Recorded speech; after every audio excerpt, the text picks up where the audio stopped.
Olá, começa mais um Saúde Agora. Obrigada pela companhia e hoje vamos abordar um tema pouco falado, mas de extrema importância: deficiência de G6PD, que é uma condição genética mais comum no mundo, e a Organização Mundial da Saúde reconhece sua alta prevalência em pessoas de ascendência africana, asiática e mediterrânea.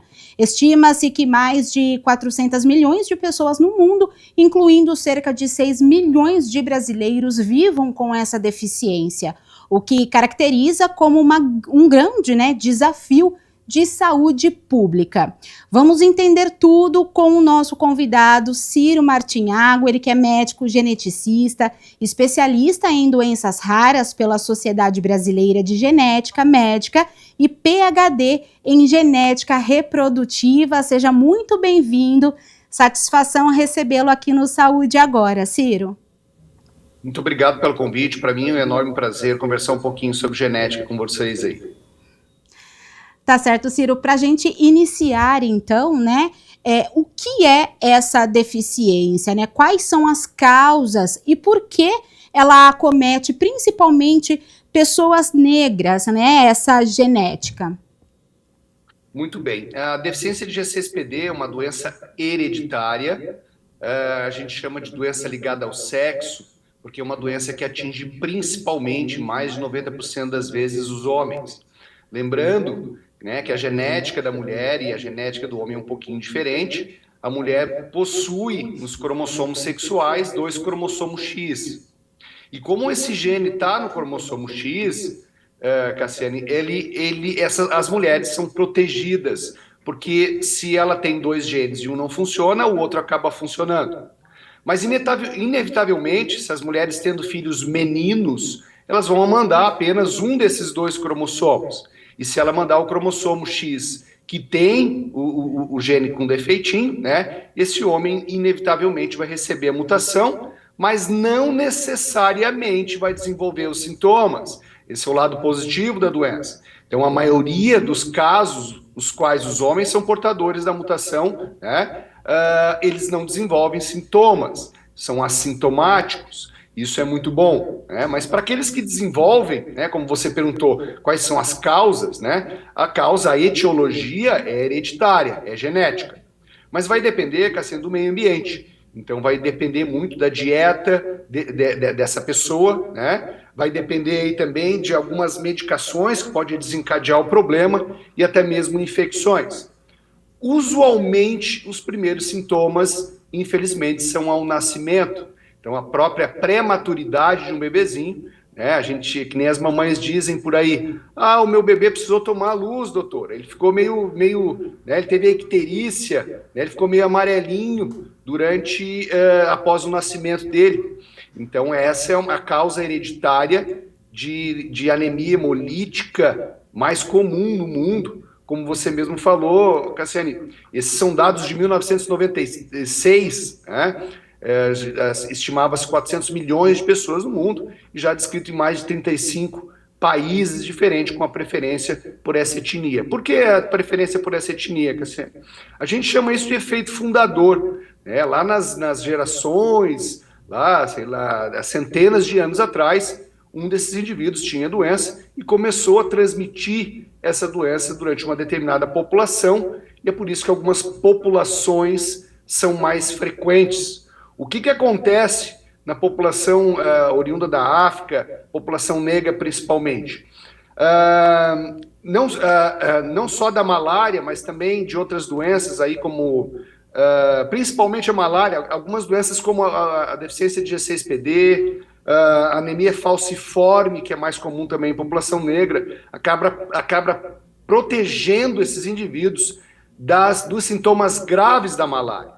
Então, esses indivíduos geneticamente que têm a doença, eles são mais resistentes a outras doenças ambientais, e também esse motivo é o qual algumas populações são mais prevalentes, por consequência de que outras doenças como a malária matam bastante nessas populações, e indivíduos que têm essa doença, de uma forma irônica, os sintomas são mais leves. Perfeito. Doutor Ciro, como a gente identifica, então, essa doença, né? O senhor disse em relação ao teste, né, de pezinho, mas tem outros exames que possam, né, ser realizados em uma pessoa adulta também, para tentar identificar quais são, né, esses sintomas, já que, na maioria dos casos, as pessoas são assintomáticas, né? E quais seriam esses exames? E também falando sobre a alimentação, porque há alimentos que pode contribuir para o surgimento, né? Ou então não consegue fazer aí a prevenção dessa doença? Perfeito. Obviamente, em medicina, a gente coloca sempre como a prevenção é o melhor caminho, né? Então, como eu falei anteriormente, normalmente é uma doença que se esconde atrás das mulheres, porque as mulheres não desenvolvem sintomas e elas acabam transmitindo com um risco de 50% para os seus meninos, né? Hoje, Cassiane, existem testes genéticos pré-nupciais, que a gente brinca, né, dizendo que são pré-nupciais, por quê? São testes de compatibilidade genética. Então é pego o DNA do casal e visto se juntos eles têm alguns genes que nós chamamos de recessivos, né? Como é que um gene recessivo se manifesta? É a história do olho azul, azão azinho, né? Lembrando aí da época do colegial. Quer dizer, os pais não têm o olho azul, mas têm um filho com olho azul porque ambos são azão azinho e a criança recebeu o azinho azinho, né? Quer dizer, ela tem olho claro e os pais não. As doenças recessivas funcionam da mesma forma, mas ao contrário do olho azul, que é uma coisa boa aí, né, manifesta a doença. Então, esses casais têm 25% de chance de ter o filho com a doença. Então, 80% das vezes que as famílias têm uma doença grave hereditária, elas não têm histórico familiar. Então, não teria como a gente rastreá-la, mesmo com um bom papo com esse casal. Então, hoje existem esses testes de compatibilidade genética, ou testes de rastreamento de doença recessiva ligada ao sexo, que também pegam a deficiência de G6PD, que é extremamente prevalente. Ou seja, antes desse casal vir a ter o filho, ele pode saber se corre o risco desse filho nascer com a doença. Só para resumir, né, uma vez diagnosticando isso, é conversado com o casal através do aconselhamento genético, as possibilidades que esse casal tem. Uma delas, obviamente, através da fertilização in vitro, a seleção de embriões saudáveis. Então, esse casal que está sobre um risco de 50%, 25% de chance de ter um filho com uma doença hereditária, pode se beneficiar com o uso da fertilização in vitro, qual seleciona-se o embriãozinho saudável e essa mulher já engravida do embrião saudável. Para aqueles que não passaram por isso, não passaram por testes, engravidaram naturalmente, o primeiro sintoma normalmente são bebês, né, como eu falei anteriormente, que tem uma anemia hemolítica ao nascimento persistente. Então, essas células vermelhas do sangue, né, que são as hemácias, elas não são tão resistentes como deveriam ser para esses indivíduos que têm a deficiência do G6PD. Então, elas se rompem com facilidade, gerando anemia. Então, a anemia hemolítica, por conta da destruição das hemácias, são o principal sintoma na infância, né? Lembrando que, como eu falei, que indivíduos adultos também podem ter, não necessariamente na infância. Então, normalmente, o que desencadeia a doença, né, são infecções das mais variadas, pode ser uma infecção de garganta, qualquer tipo de infecção.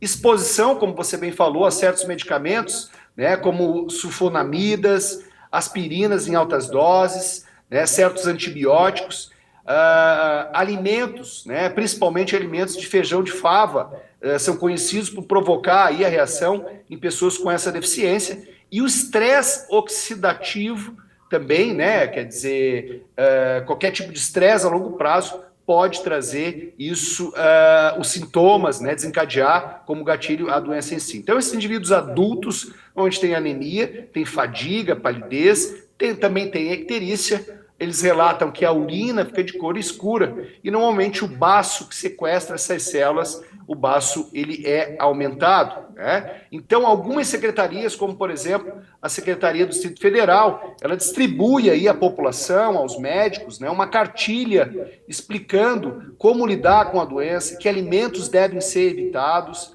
né, medicações que devem ser evitadas, porque nos casos, como eu falei, a maioria é assintomático, mas nos casos graves aí, a necessidade de transfusões sanguíneas e até falecimento, infelizmente, nos casos mais graves. Perfeitamente, doutor Ciro.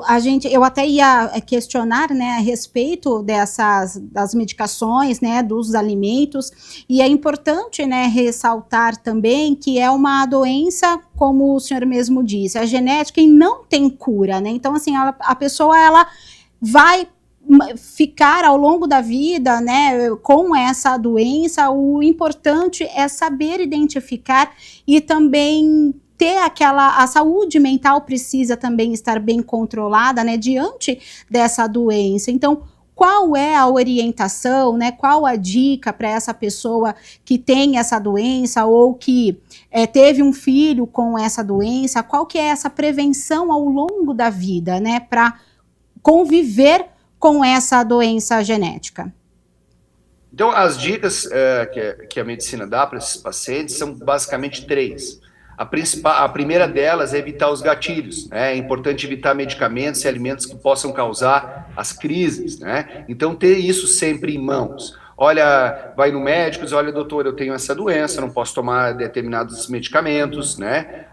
Não só medicamentos para dor, como também antibióticos, né? A própria infecção, né, pode ser um gatilho. Então, evitar, né, esses gatilhos. E para isso, né, a segunda dica é ter esse monitoramento médico contínuo, né, consultas regulares com médicos, exames de urina, pode ser necessários o exame de sangue também. O exame de sangue como hemograma traz bastante informações, né?